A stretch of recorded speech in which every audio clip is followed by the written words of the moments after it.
নমস্কার বন্ধুরা, সিরিয়ালের সাতকাহন চ্যানেলে আপনাদের স্বাগত জানাই।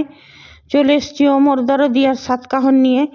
দেখা যাচ্ছে মৌলি তো সুপারি দিয়ে দিল লরেন্সকে, মৌলি আর ওর গ্র্যান্ড মামি নিয়ে। অবশ্য ওর গ্র্যান্ড মামি বলছিল যে কিছু ক্ষতি হয়ে যাবে না, তো কিছু ধরা পড়বে না, তুমি অনেক বড় রিস্ক নিচ্ছ। বলছে সেটা তো আমি তোমার কাছেই শিখেছি গ্র্যান্ড মামি। গ্র্যান্ড মামি তো বুঝেই গেল কিসের জন্যে বলছে, না কি জানি বুঝতে পারলো কি না। যাই হোক, মানে বললো ওইটাই যে ছোটোতে তুমি ঈশানীর মানে মেয়েকে সরিয়ে নিয়ে তুমি সেই জায়গায় আমাকে রেখেছিলে, তো সেইটাই আমি করছি। যাই হোক, এদিকে এরা এসছে অন্তরার বাড়িতে। তারপরে অন্তরা আর্যকে বললো যে একটা কাজের খোঁজ করে দিতে, তো বললো ঠিক আছে চলো। নিয়ে এসে তো অন্তরা জামা পুড়িয়ে ফেললো আয়রন করতে, যে নিয়ে অনিরুদ্ধ বললো কোনো সমস্যা নেই, আমি শার্ট কিনে দেবো চলো। নিয়ে ওরা ওইদিকে গেল। এদিকে বাণীর কাছে ফোন এলো যে তোমার মেয়ে খুব অজ্ঞান হয়ে গেছে স্কুলে, তুমি তাড়াতাড়ি আসো। বাণী সেটা শুনে তড়িঘড়ি করে বেরিয়ে পড়লো, মানে শয়তানদেরটাকে পা দিল। নিয়ে রোডে পড়ে গেল। নিয়ে পরে একটা দোকানদার সে উঠিয়ে নিল বাণীকে, বললো দাদা আমাকে একটু অটো ধরিয়ে দিন। ওই লরেন্সেই অটো নিয়ে আসছিল, ওই অটোতেই চাপলো। নিয়ে তারপরে এদিকে অনিরুদ্ধ যখন আর্যকে ফোন করছে, মানে অনিরুদ্ধকে ফোন করলো বাণী, তো অনিরুদ্ধ তো ফোন সুইচ অফ। তো আর্যকে ফোন করলো যে দেখো মামের স্কুলে অজ্ঞান হয়ে গেছে, সেই জন্য আমি ওর স্কুলে যাচ্ছি। নিয়ে তখন আর্য যখন এলো, তখন আর্য বলল অনিরুদ্ধকে সব কথা। অনিরুদ্ধ তাড়াতাড়ি ওর স্কুলে ফোন করলো, তো বললো না সেরকম কিছু ব্যাপার না, অন্তরা এই তানিয়া তো ঠিক আছে। নিয়ে তানিয়াকে বললো কথা বলাও, কথাও বলালো। তখন ওর নকুলের কথাটা মনে পড়ে গেল, যে নকুলের নাম নিয়ে ওকে ফোন করেছিল, তারপরে মলি ওকে গাড়ি চাপা দিতে চেয়েছিল। তখন অনিরুদ্ধ তড়িঘড়ি করে বেরিয়েছে। হ্যাঁ, নিয়ে তারপরে সব অন্তরার বাড়িতে এসে অন্তরা বলছে না বৌদি তো তড়িঘড়ি করে বেরিয়ে গেল। তখন আবার আর্য আর অনিরুদ্ধ অন্তরা ওরা তাড়াতাড়ি খুঁজতে লাগলো কোথায় গেল। তো একটা দোকানদারকে বলে হ্যাঁ হ্যাঁ ইনি তো পড়ে গেছেন, নিনাকে আমি অটো ধরিয়ে দিয়েছি। নিয়ে পুলিশকে ফোন করলো অনিরুদ্ধ।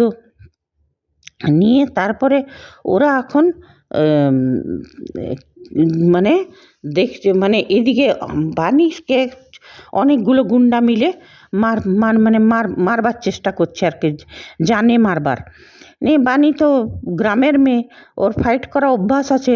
ও কতগুলোকে মেরে ফ্ল্যাট করলো।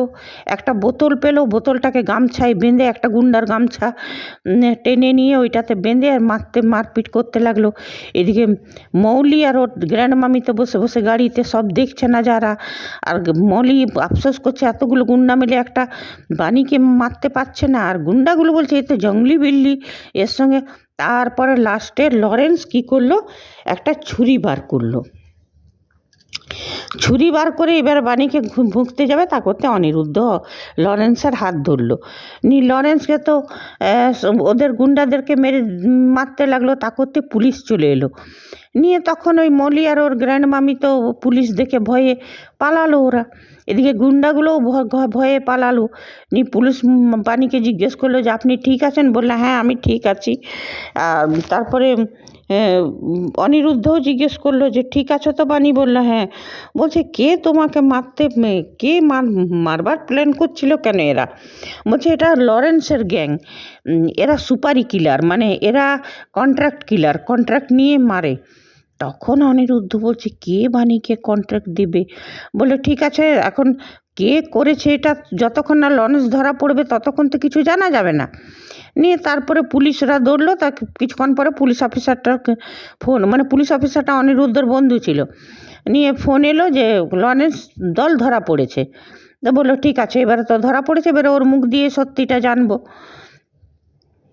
নিয়ে বাণী জিজ্ঞেস করলো আর্যর কাজটা হয়েছে? তো বললো না এখন তো আমি সিইও নেই, সেই জন্য আমার কথায় কিছু কাজ হবে না, তবে আমার আরও জানাশোনা আছে, আমি সেইখানে আর্যর একটা কাজ করে দিতে পারবো।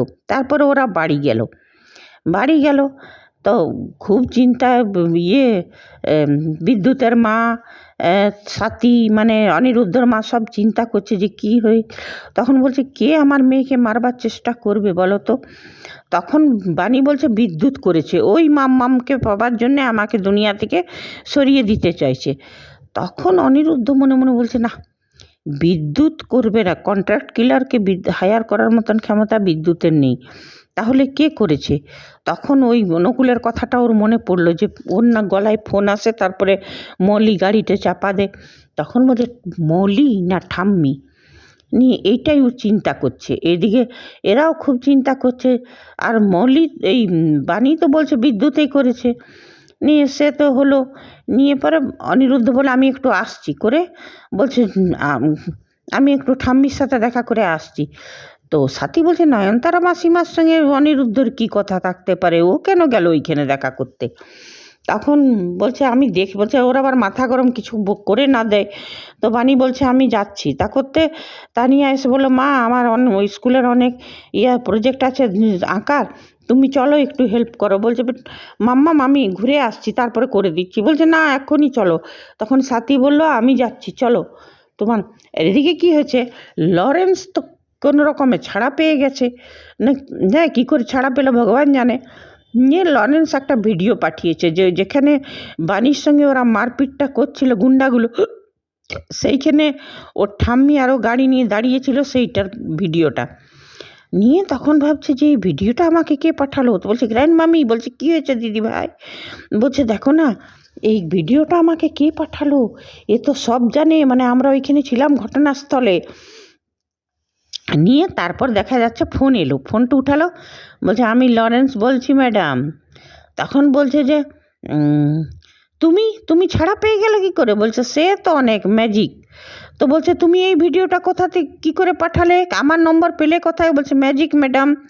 তারপর বলছে কেন এটা করছো। তো বলছে আমাকে 5 লাখ টাকা দাও, আমাকে গিভ অ্যান্ড মানি, হ্যাঁ, আর আমিও মুখটা বন্ধ রাখবো, আমাকে সময় সময় টাকা দিতে থাকবে, আমি মুখ বন্ধ রাখবো।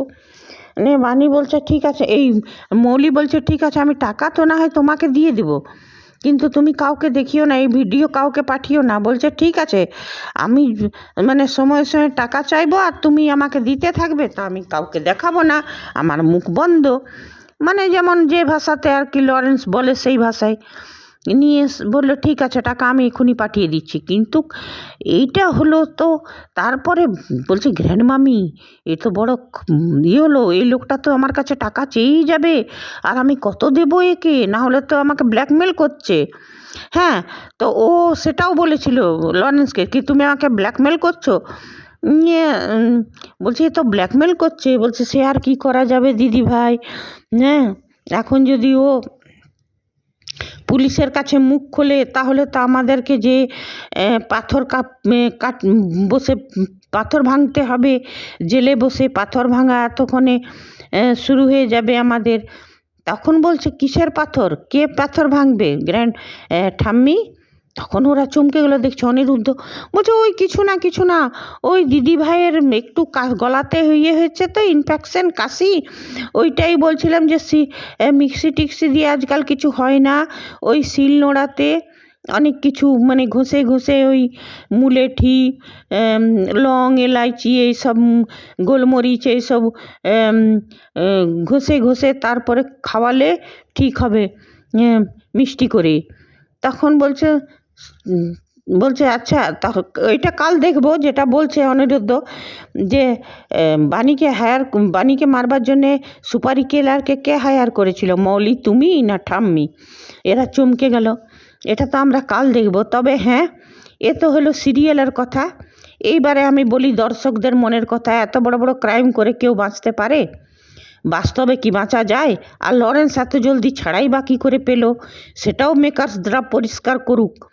আর মৌলি আর ওর ঠাম্মি বারবার বেঁচে যাচ্ছে, কি করে বেঁচে যাচ্ছে সেটাও মেকার্সরা এদের কাছে কোন জাদু। বড় বড় নামি দামি গুন্ডারা, বড় বড় সুরমারা বাঁচে না, এ ফট করে বেঁচে যাচ্ছে, লরেন্স বেঁচে যাচ্ছে। এগুলো ভালো লাগছে না, একতরফা শয়তানদের জিত দর্শকদের একদম পছন্দ নয়। বাণী বাহাদুর অনিরুদ্ধ বাহাদুর সেটা ঠিক আছে, কোনো ব্যাপার না, কিন্তু একটুও তো ক্লু।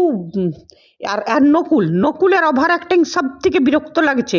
নকুল যেখানে যেটা বলার নয় সেটা বলছে। নকুল বাণীকে বলে নিয়ে এই মৌলিকে যে বলে দিল বাণীর সত্যিটা, তাতে কী লাভটা হলো? বাণীর উপরে বারবার অ্যাটাক হচ্ছে। সিরিয়ালের নায়িকার উপর যদি সবসময় অ্যাটাক হতে থাকে তাহলে দর্শকরা সেই ভয়ে থাকবে, কারণ কি লিড রোলের উপর দর্শকদের সহানুভূতিটা থাকে। তো লিড রোলের উপর সবসময় অ্যাটাক, লিড রোলের উপর সবসময় এমনিভাবে হলে তো দর্শকদের মানসিক শান্তি থাকে না, তাহলে ওরা সিরিয়াল দেখবে কেন? আর এই জন্যেই ওমর দরদিয়ার কোনো নেই। এই কারণেই ওর টিআরপি বেশি উঠছে না। বারবার মৌলি শয়তান বেঁচে যাচ্ছে, ওর গ্র্যান্ড মামি বেঁচে যাচ্ছে। আর সব থেকে বিরক্তিকর নকুলকে আসল যেখানে বলবার সেখানে বলছে না। নকুল সিধা ঈশানীকে কেন বলছে না যে বাণী তোমার মেয়ে? আর বান্টিকেও বলে দেখ যে জীবন তোর বাপ ছিল, যাকে তুই ম্যাডাম বলিস, যার চামচাগিরি করিস, সেই তোর বাপকে মারিয়েছে। নকুলের এই কথাগুলো, সত্যি কথাগুলো বলে দেওয়া উচিত। আর না হলে এই নকুল কিরদারটাকে সরানো হোক। একে দেখতে বিরক্ত লাগছে। সত্যিটা বলে নিয়ে বাণীর উপর অ্যাটাক শুরু করে দিল, আর বাণীর উপর অ্যাটাক করিয়ে দিল। আর তাও এখনও পর্যন্ত ও সত্যিটা বলছেই না। আরে বাবা, অনিরুদ্ধকে তো কমসে কম বল যে এইগুলো সব মৌলিক করাচ্ছে। ও অর্ধেক কথাটা চেপে গেল। অ্যাক্সিডেন্টের কথাটা বললো ঠিকই, মৌলি চাপা দিয়েছে, তো মারবার জন্যেই চাপা দিয়েছিল। আর মৌলিয়ে যে নকুলের গলা নকল করে বাণীকে ডেকেছিল, তারপর চাপা দিয়ে মারতে চেয়েছিল, সেই কথাটা পুরোপুরি বলুক, না হলে এই নকুল কিরদারটাকে হাঁটানো হোক। বিরক্তি লাগছে এইটাকে। আর না হলে এই অনিরুদ্ধকে, না হলে ঈশানীকে, ডাইরেক্ট ঈশানীকে বলা উচিত যে এইটাই তোমার মেয়ে, আসল মেয়ে বাণী। সে যাই হোক বন্ধুরা, আর ভালো লাগছে না এই সাসপেন্স। আর লরেন্স কী করে এত জলদি ছাড়া পেয়ে গেল? কোন জাদু মন্ত্র বলে, কোন মিনিস্টার আর কোন ইসের সঙ্গে ওর জানাশোনা আছে যে ফট করে ছাড়া পেয়ে যায়? আজকাল তো দেশে এমনি হয় না। আরে সিরিয়াল লেখো, কিন্তু দেশের সংবিধানের উপরে নয়, দেশের আইন কানুনকে অগ্রাহ্য করে, তুচ্ছ করে নিয়ে তোমরা সিরিয়াল রাখবে, তো সমাজে তোমরা কী বার্তা পাঠাবে? মেকার্সদের কাছে এটাই অনুরোধ করছি যে যখন সিরিয়ালে কিছু ভালো হয় তবে সমাজের কাছে ভালো বার্তা দেয়। কেন গ্রামগঞ্জে সব জায়গাতে বয়স্কা মহিলারা সিরিয়াল দেখতেই অভ্যস্ত। আর সিরিয়াল দেখলেই যদি তাদের বিপি হাই হয়ে যায়, মাথা খারাপ হয়ে যায়, তাহলে সিরিয়াল দেখবে কেন? আর গ্রামগঞ্জে যে এলাকার বউরা, ওরাও বিনোদনের জন্য দেখে। তো যখন সবসময় দেখে শয়তানদের একতরফা জিত হচ্ছে, তাহলে কাঁচা বয়সে যারা দেখে বউগুলো, তারা তো এইগুলোই শিখবে যে শয়তানি করে জিত পার পেয়ে যায়। তো মেকার্সদেরকে বলবো যে সিরিয়াল মানে গল্পের গরুকে গাছা না চাপিয়ে, যেটা বাস্তব, যেটা হয়, দেশের সংবিধান, দেশের আইন কানুনকে একটু মান্য করে তবেই ভালো মেসেজ যাবে সমাজে। আর সেমনিভাবেই দেখানো হোক। বিনোদনের নামে কিছুই দেখিয়ে দিব, আর ক্রিমিনালদের জিত দেখিয়ে দিব, শয়তানদের জিত দেখিয়ে দেব বারবার, সেটা আর হচ্ছে না। আর এই কারণেই দরদিয়ার টিআরপি নেই।